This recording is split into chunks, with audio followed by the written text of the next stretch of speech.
Kita menjadi apa yang kita pikirkan. Apa yang kita pikirkan selama ini, itulah hidup kita. Ada seorang remaja, mungkin saya pernah ceritakan. Dia punya mimpi mengunjungi tempat-tempat di seluruh dunia. Lalu di kamarnya ada gambar-gambar di mana dia ingin kunjungi. Ada Menara Eiffel, ada Big Ben, jam besar di London, ada patung Liberty di New York. Lalu dia panggil mamanya, "Ma, sini deh." Lalu mamanya diajak ke kamar.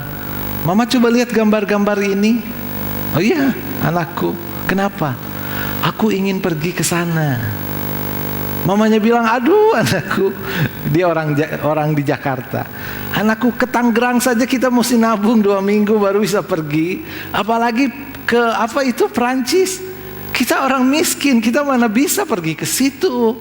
"Enggak mama, aku mau pergi ke situ." Jadi di dalam pikiran anak ini ada sebuah mimpi, ada satu destinasi. Aku akan pergi ke tempat-tempat ini. Akhirnya ibunya mengalah. "Kalau kamu percaya, kamu berdoa, kamu bisa pergi ke sana." Hidup kita seperti apa yang kita pikirkan. Pada umur 20, anak ini kerja di travel bureau. Saudara tahu kan travel bureau? Orang yang mengurus perjalanan, turis. Jadi kalau saudara ingin tur, saudara nggak perlu repot. Saudara pergi saja ke travel bureau, maka dia yang akan mengurus perjalanan saudara, tempat-tempat destinasi saudara. Beberapa tahun dia kerja di situ, dia dipanggil bosnya.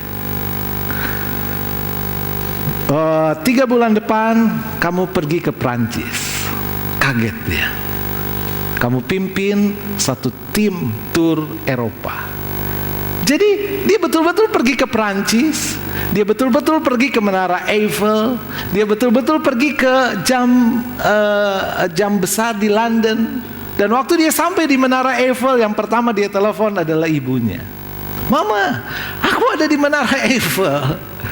Dulu mamanya bilang, "Aduh anakku, ke Tangerang saja kita harus nabung 2 minggu, apalagi ke Menara Eiffel, nggak mungkin." Tetapi hari itu dia ada di Menara Eiffel. Hidup seperti apa yang kita pikirkan. Katakan amin.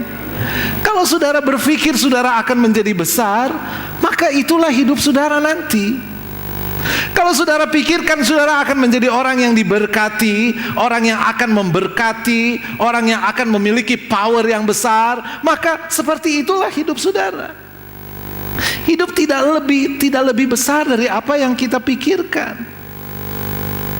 Ketika Yesus memanggil murid-murid, Yesus menanamkan ini. "Petrus, mari, aku akan jadikan kamu penjala jiwa." Maka Petrus menjadi penjala jiwa. Jadi di dalam pikiran Petrus ada satu pikiran yang besar, aku akan jadi penjala jiwa. Apa yang saudara pikirkan, itulah yang membentuk hidup saudara. Di Korea Utara adalah negara otoriter, dikuasai oleh orang-orang yang otoriter, saudara. Otoriter banget. Saudara tahu di Korea Utara itu di setiap rumah ada speaker. Ada speaker yang tiap hari speaker itu berbunyi untuk taat kepada negara, menghormati pimpinan. Tiap hari itu diperdengarkan terus. Di rumah, di semua rumah di Korea Utara itu harus ada gambar pemimpin itu, dan tiap pagi harus dihormati. Jangan salah bicara. Jadi pikiran mereka dicuci, pikiran mereka dibentuk diindoktrinasi, sehingga rakyat, orang-orang Korea itu lebih pendek, saudara, dari orang Korea Selatan. Orang Korea Selatan tinggi-tinggi. Karena apa? Kekurangan gizi. Pikiran mereka diindoktrinasi tiap hari, saudara, sehingga mereka hidup dalam ketakutan, hidup dalam tekanan yang besar. Jadi pemimpin Korea itu tahu betul bahwa pikiran adalah kekuatan. Jadi kalau mereka berhasil menguasai pikiran rakyatnya, maka mereka bisa mengendalikan mereka. Sampai sekarang, saudara. Jadi jangan salah bicara, aduh, kita hidup di negara ini susah sekali. Langsung besoknya mati, dieksekusi. Negara yang luar biasa otoriter sekali. Apa yang terjadi? Pikiran.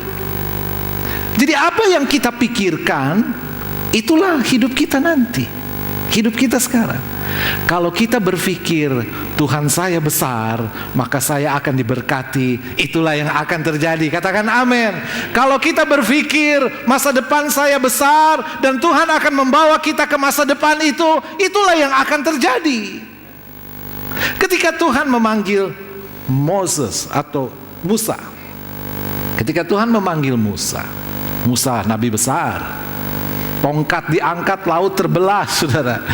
Tetapi waktu Tuhan memanggil Musa minder, saudara. Apakah bangsaku menerima aku? Tuhan berikan beberapa tanda. Masukkan tanganmu ke kantong, masukkan. Waktu dikeluarin jadi kusta tangannya. Pokoknya ada banyak mujizat, tapi Musa pikirannya berfokus kepada dirinya sendiri. Aku lemah, aku tidak berdaya. Apakah bangsaku mau menerima aku? Selama Musa fokus kepada diri sendiri, Musa menjadi orang yang tidak berdaya. Tetapi ketika Musa fokus kepada Tuhan, Musa menjadi orang yang berkuasa.